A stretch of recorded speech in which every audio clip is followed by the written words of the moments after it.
गर्गः पुरोहितो राजन् यदूनान् सुमहातपा व्रजं जगामनन्दस्य वसुदेव प्रचोदितः।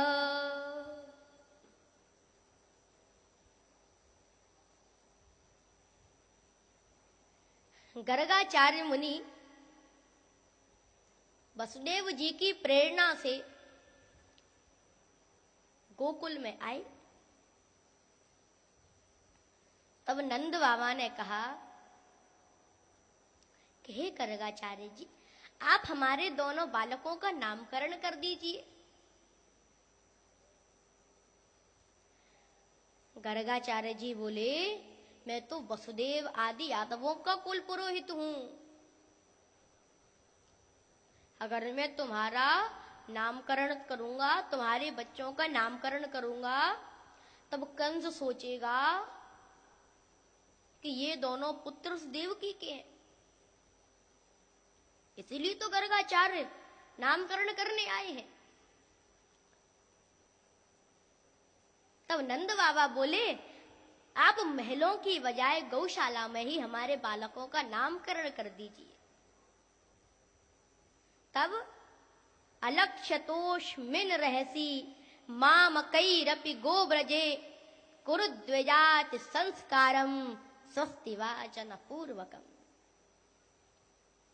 तब उस ब्राह्मणों द्वारा स्वस्ति वाचन करा के, स्वस्ति वाचन करके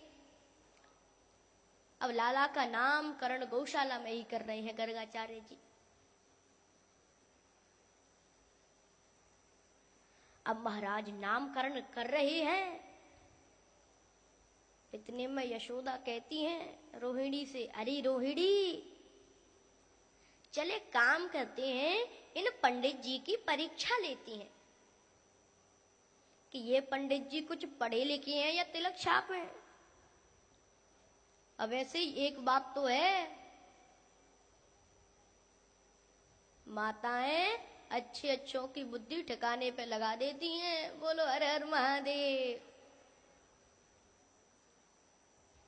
तो महाराज क्या हुआ, रोहिणी ने कृष्ण को अपनी गोद में ले लिया और मैया यशोदा ने रोहिणी के पुत्र बलराम को अपनी गोद में ले लिया। और महाराज चली गई गर्गाचार्य जी के पास, पंडित जी हमारे बालकों का नामकरण कर दो। गर्गाचार्य जी ने ध्यान लगाया और समझ गए कि मैया तो हमारी परीक्षा ले रही हैं। इसीलिए गर्गाचार्य जी नामकरण कैसे कर रहे हैं, अयम ही रोहिणी पुत्रो रमयन् सुहृदो गुणैः आख्यास्यते राम इति बलाधिक्यात् बलम विदुः। गर्गाचार्य जी कह रहे हैं, हे यशोदा, तुम्हारी गोद में जो रोहिणी का पुत्र है, अधिक बल होने के कारण इसका नाम बलराम है। इसका नाम मैं बलराम रखता हूं। और महाराज जैसे ही रोहिणी की गोद में लेटे हुए श्री कृष्ण की तरफ नजर पड़ती है, तब तो गर्गाचार्य जी की समाधि लग गई, ध्यान में चले गए। इतने में क्या किया यशोदा मैया ने, कृष्ण को अपनी गोद में ले लिया और बलराम को रोहिणी की गोद में रख दिया। आंखें खुली गर्गाचार्य जी की तो महाराज चक्कर में पड़ गए। ये काले की जगह ये गोरा कहां से आ गया। अब महाराज ध्यान लगाया, समझ गए कि मैया तो अब भी हमारी परीक्षा ले रही है।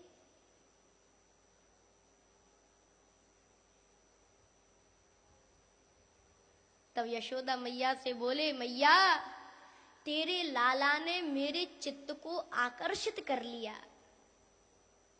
तेरे लाला ने मेरे चित्त को आकर्षित कर लिया, इसीलिए इसका नाम कृष्ण रखता हूं। करसत जीवा नाम चित्तम इति कृष्ण। जो जीवों के चित्त को आकर्षित कर ले उसे कृष्ण कहते हैं। गर्गाचार्य बोले, हे मैया, बहूनि संति नामानि रूपाणि च सुतस्यते, गुण कर्माण रूपाणि तान्यहं वेदनो जना। बहूनि संत नामानि, तेरे लाला के बहुत सारे नाम होंगे। कोई इसे जगदाधार पुकारेगा, कोई इसे जगदीश्वर पुकारेगा, कोई इसे करुणाधर पुकारेगा, कोई इसे गोपाल पुकारेगा। लेकिन मैया, तू तो अपने लाला को कनुआ कनुआ कहकर पुकारेगी। बोलो हर हर महादेव।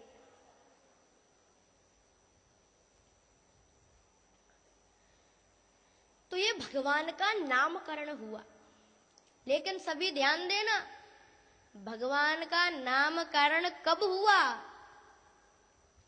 पूतना, सकटासुर और तृणाव्रत, इन तीनों को मारने के बाद भगवान का नामकरण हुआ है।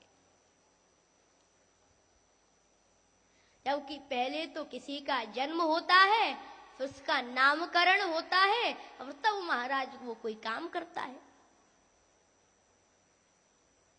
लेकिन मेरे गोविंद ने सबसे पहले काम किया है और तब नाम रखवाया है।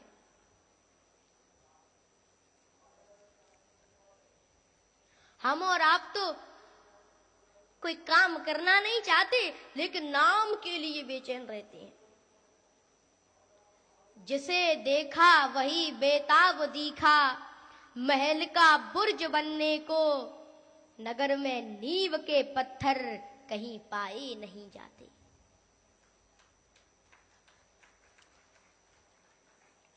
हर व्यक्ति महल का शिखर बनना चाहता है, नींव के पत्थर कोई नहीं बनना चाहता।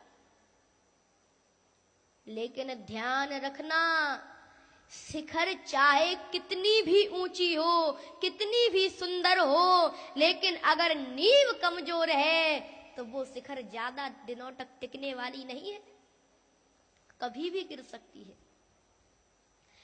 इसीलिए जब व्यक्ति की कर्म रूपी, मेहनत रूपी नींव अगर मजबूत रहेगी तो सफलता रूपी बिल्डिंग गिर नहीं सकती है। इसीलिए भगवान ने पहले काम करके तब नाम रखवाया है।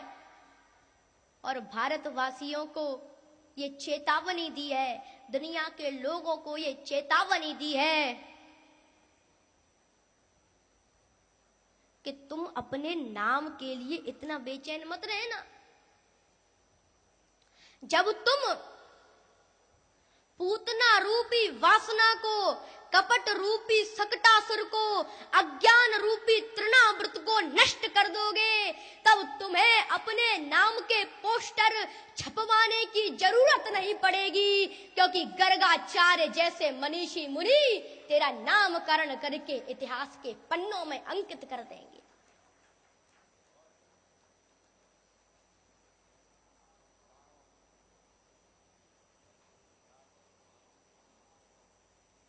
गर्गाचार्य जैसे मनीषी मुनि पुराणों में अंकित कर देंगे, तेरे नाम को इतिहास में अंकित कर देंगे।